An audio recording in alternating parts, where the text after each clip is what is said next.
જય શ્રી રામ દોસ્તો, હર હર મહાદેવ.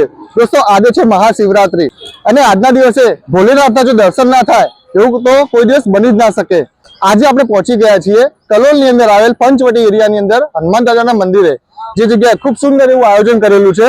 મારી પાછળના બેકગ્રાઉન્ડમાં તમને દેખાતું હશે કે જે બહુ ખૂબ સુંદર એવી મૂર્તિઓ મૂકેલી છે કે જે શંકર ભગવાન અને પાર્વતીની પણ તમને લોકોને દેખાઈ રહી છે. જે શંકર ભગવાન અને પાર્વતી બંને બિરાજમાન છે. હવે અંદર કઈ વસ્તુ મૂકેલી છે મને ખબર નથી. અંદર કદાચ કૈલાસ પર્વત હશે કાં તો પછી અમરનાથની ગુફા હશે. આપણે અંદર જઈશું અને અંદરનો વ્યૂ તમને લોકોને બતાવીશું.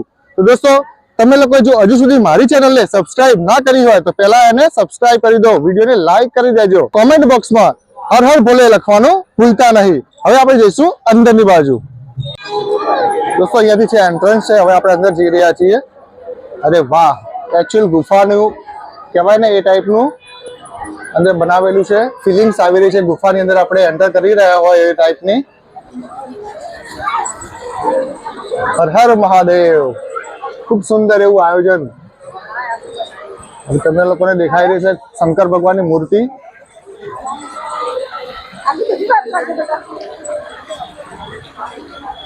ખૂબ સુંદર એવી દિવ્ય એવી શંકર ભગવાનની મૂર્તિ અહીંયા તમને લોકોને જોવા મળી રહી છે. સામેની બાજુ વોટર ફાઉન્ટેન તમને જોવા મળી રહ્યું છે. દોસ્તો આ જે દ્રશ્ય તમને લોકોને દ્રશ્યમાન થઈ રહ્યું છે એ છે શંકર ભગવાન ખુદ ગંગા માતાજીને મનુષ્યના કલ્યાણ માટે ધરતી ઉપર લાવી રહ્યા છે. એનું દ્રશ્ય તમને લોકોને અહીંયા મૂકવામાં આવેલું છે. શંકર ભગવાને પોતાની જટામાંથી માં ગંગાજીને ધરતી પર ઉતાર્યા હતા. એનું ખૂબ સુંદર એવું દ્રશ્ય અહીંયા આપણને જોવા મળી રહ્યું છે. હવે દોસ્તો એની બાજુમાં ભવ્યથી ભવ્ય અતિ ભવ્ય એવું દ્રશ્ય, આના વિશે તમે લોકો જાણતા જ હશો. હા દોસ્તો, આ તમને જોવા મળી રહ્યું છે એ છે સમુદ્ર મંથન. જ્યારે સમુદ્ર મંથન થયું હતું ત્યારે દેવો અને દાનવો બંને લોકોએ આ મંથન કર્યું હતું અને આની અંદરથી જ્યારે વિષ બહાર નીકળ્યું હતું ત્યારે આ વિષને ધારણ કરનાર ભોળાથી ભોળા અતિ ભોળા મહાદેવ સિવાય બીજું કોઈ જ ન હતું. હર હર મહાદેવ. ઓમ નમઃ શિવાય. હર મહાદેવ. હર હર. ભક્તો જે છે ભાવિ ભક્તો અત્યારે દર્શન માટે ઉમટી પડ્યા છે. પંચવટી એરિયાની અંદર ખૂબ જ મોટી સંખ્યામાં ભક્તો આવી રહ્યા છે. અને જ્યારે આ સમુદ્ર મંથનના લાસ્ટમાં જ્યારે અમૃત બહાર નીકળ્યું હતું ત્યારે આ દેવ અને દાનવ વચ્ચે ભીષણ યુદ્ધ થયું હતું અને એમાંની જે થોડા ઘણા બુંદ જે છે એ નીચે ધરતી પર પડ્યા હતા અને અત્યારે મહાકુંભ જે યોજાઈ રહ્યો છે એ જગ્યાએ યોજાઈ રહ્યા છે. હવે દોસ્તો આ તમને જે દેખાઈ રહ્યું છે રામ લખેલો ગેટ છે એ છે હનુમાન દાદા મંદિરનો એન્ટ્રન્સ. અમે લોકો હવે એની અંદર એન્ટ્રી લઈ રહ્યા છીએ. હવે ચાલો તમને લોકોને બતાવીએ કે આગળ શું છે. આપણા મેઇન 12 જ્યોતિર્લિંગ જે આવેલા છે એના તમને લોકોને હવે દર્શન કરાવી લઈએ. શ્રી ગણેશાય નમઃ. દોસ્તો અહીંયા શરૂઆત થઈ ગઈ છે. ગણપતિ દાદા જે છે એ શિવલિંગ ઉપર જળ ચડાવી રહ્યા છે, એટલે કે શિવલિંગ ઉપર અભિષેક કરી રહ્યા છે. તો દોસ્તો અહીંયાથી તમને લોકોને ઘરે બેઠા બેઠા આપણા જે 12 મેઇન જ્યોતિર્લિંગ જે છે અલગ અલગ જગ્યાએ જે આવેલા છે એના અહીંયા ખૂબ સુંદર એવી પ્રતિમા એટલે કે શિવલિંગ તો અહીંયા મૂક્યા છે, સાથે સાથે એને સારું એવું પ્રદર્શન કરીને અહીંયા મૂકવામાં આવેલા છે અને સાથે નીચે રંગોળી પણ કરવામાં આવેલી છે. તો તમને લોકોને ઘરે બેઠા બેઠા જ શંકર ભગવાનના દિવ્ય એવા દર્શન કરાવી રહ્યો છું. તો દોસ્તો એક લાઈક તો આના માટે બને જ છે અને કોમેન્ટ બોક્સમાં ભોલેનાથ, શિવશંકર, મહાકાલ, હર હર મહાદેવ તમારે જે પણ ઈચ્છા હોય ભગવાનનું નામ લખી શકો છો. દોસ્તો આ વિડીયોને લાસ્ટ સુધી જરૂરથી જોજો, કારણ કે દોસ્તો અમરનાથની ગુફા જે બનાવવામાં આવી છે એ ખરેખર અત્યંત અદ્ભુત છે. એ તમને લાસ્ટમાં જોવા મળવાની છે.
હવે દોસ્તો શિવલિંગના દર્શન થઈ ગયા હોય તો હવે તમને લોકોને અમરનાથની યાત્રા પણ કરાવી લઈએ.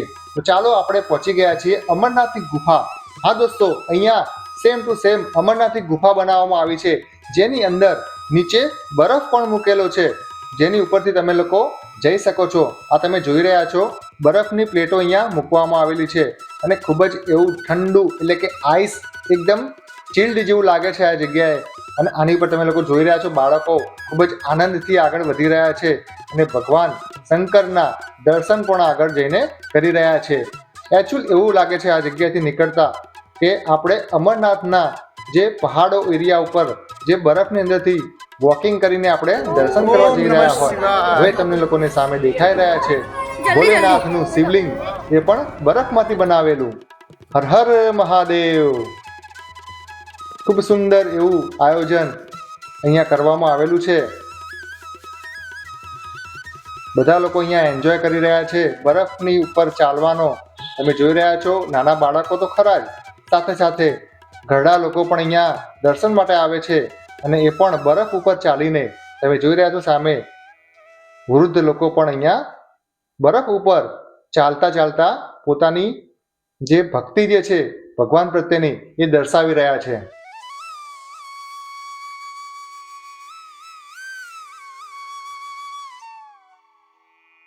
અહીંયા સ્વયંસેવકો દ્વારા ખૂબ જ સારું એવું સુંદર કાર્ય પણ અહીંયા કરવામાં આવી રહ્યું છે.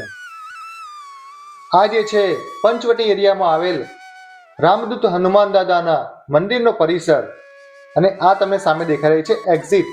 અમરનાથ ગુફાની એન્ટ્રન્સમાંથી આપણે એન્ટ્રી લીધી અને બરફ ઉપર ચાલીને આ એક્ઝિટથી આપણે લોકો બહાર નીકળ્યા છીએ. દોસ્તો, અત્યારે હાલ મારી જોડે જે કાર્યકર્તા અહીંયા ઊભા છે મંદિરના, આપણે એના વિશે જાણકારી લઈએ કે મંદિરમાં જે સગવડ જે કરી છે તે ખૂબ સુંદર એવું આયોજન કર્યું છે. એમાં કઈ કઈ સુવિધા આપવામાં આવી છે? શું નામ તમારું? આપણે હિમાંશુભાઈ પટેલ જે છે એ હાલ આપણી જોડે ઉપસ્થિત છે, જે આપણે જાણકારી આપશે કે આ જે હનુમાન દાદાનું જે મંદિર છે એમાં કઈ કઈ સેવા એટલે કે શું જોવાલાયક છે, વસ્તુ જે બનાવવામાં આવી છે એના વિશે થોડી આપણને જાણકારી આપશે. સૌપ્રથમ તો મહાશિવરાત્રિના પાવન અવસરે બધાને હર હર મહાદેવ, જય હનુમાનજી મહારાજની જય. પંચવટી હનુમાનજી મંદિરના આયોજકો છીએ. આજે મહાશિવરાત્રિના પાવન અવસરે અહીંયા ખૂબ જ હનુમાનજી મંદિરે સુંદર આયોજન કરવામાં આવેલું છે.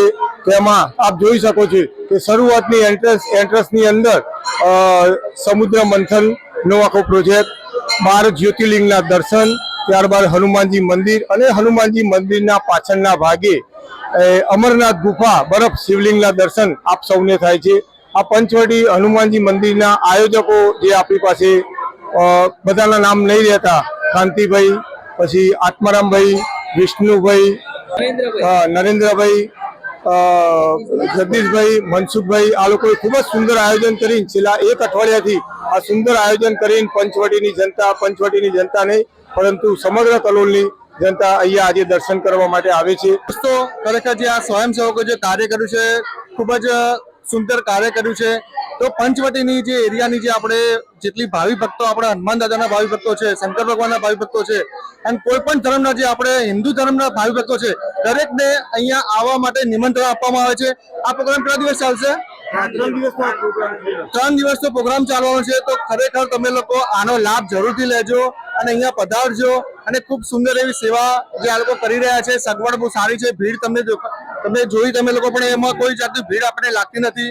અને સારું એવું અમરનાથનું જે સેટઅપ મૂકવામાં આવે છે, જે બરફની ઉપર ચાલવાની, ખરેખર છોકરાઓને તો ખૂબ જ મજા આવે છે અને મોટાઓને પણ એની જે કહેવાય ને, આપણે અમરનાથમાં આપણે દર્શન કરવા ના જઈ શકીએ પણ અહીંયા તમે લોકો એની એક સેમ ટુ સેમ જે પ્રતિમા જે છે ભગવાનની, એ તમે અહીંયા દોડાવી લાવશે અને અહીંયાથી તેની પર તમને ચલાવી શકશે. દોસ્તો, આપણી સમક્ષ ઊભા છે પન્નાબેન, કાર્યકર્તા છે. તો આપણે એમના વિશે પણ થોડા 2 શબ્દો એમના જોડેથી આપણે સાંભળીશું. હર હર મહાદેવ.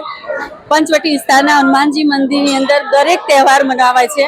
આજે શિવરાત્રીનો તહેવાર છે, એ લગભગ અઠવાડિયાથી અહીંના મંદિરના દરેક ટ્રસ્ટીઓએ ખૂબ જ મહેનતથી અહીંયા બધાએ ભાગ લીધો છે અને ખૂબ જ મહેનત કરીને રાતના 2-2 વાગ્યા સુધી જાગીને આખું આયોજન કર્યું છે.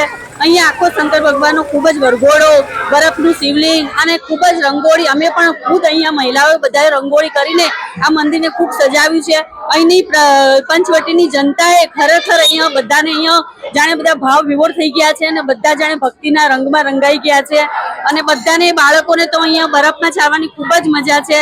આખો પંચવટી વિસ્તાર જાણે આજે હનુમાનજી મંદિરની અંદર મોટો મેળો ભરાયો હોય શંકર ભગવાનનો એવું વાતાવરણ ઊભું થયું છે.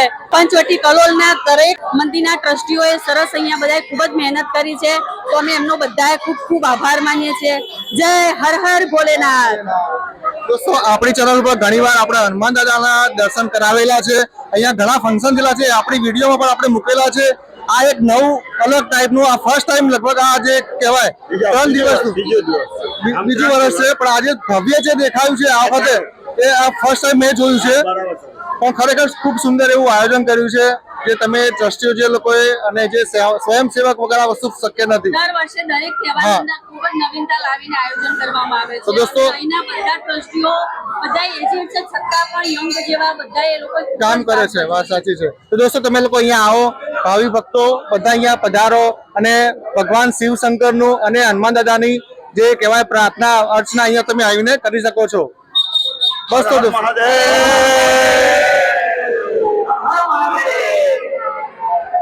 ખરેખર દોસ્તો અહીંયા ભાવિ ભક્તો તો અહીંયા દર્શન માટે આવે છે, પણ અહીંયાના જે સંચાલકો છે, ટ્રસ્ટીઓ જે છે, એ લોકોનો જે ઉત્સાહ જે છે એ ખરેખર અદ્ભુત છે. એના કારણે જ આ ટાઈપના અહીંયા પ્રસંગો જે કહેવાય તહેવારો વખતે એ અહીંયા ઉજવાતા હોય છે. અને ખૂબ સુંદર એવું મંદિર તમે લોકો જોઈ રહ્યા છો, શણગાર કરવામાં આવ્યો છે. દરેક તહેવાર હોય ત્યારે પણ આ ટાઈપના અહીંયા આ મંદિર ઉપર શણગાર કરવામાં આવતા હોય છે. અહીંયા કલોલ પંચવટી એરિયાના આ રામદૂત હનુમાન દાદાના મંદિરમાં દરેક ઉત્સવ એટલે કે ફેસ્ટિવલ ઉજવાતા હોય છે. એ પછી ભલે હનુમાન જયંતિ હોય કે પછી રામ ભગવાનની રામ જયંતિ હોય કે પછી મહાશિવરાત્રી હોય કે પછી નવરાત્રી હોય કે પછી નંદ ઘેરા નંદ ભર્યો જય કનૈયા લાલ કી એટલે કે કૃષ્ણ ભગવાનનો જન્મ હોય એટલે કે જન્માષ્ટમી હોય તો પણ આ જગ્યાએ આવા પ્રસંગો ઉજવાતા રહે છે. અને આની બધી વિડીયો ઘણીવાર આપણે આપણી ચેનલની અંદર મૂકેલી છે. તો દોસ્તો ચેનલ પર જઈને તમે લોકો એ બધા જ પર્વને જોઈ શકો છો. જય શ્રી રામ, હર હર મહાદેવ.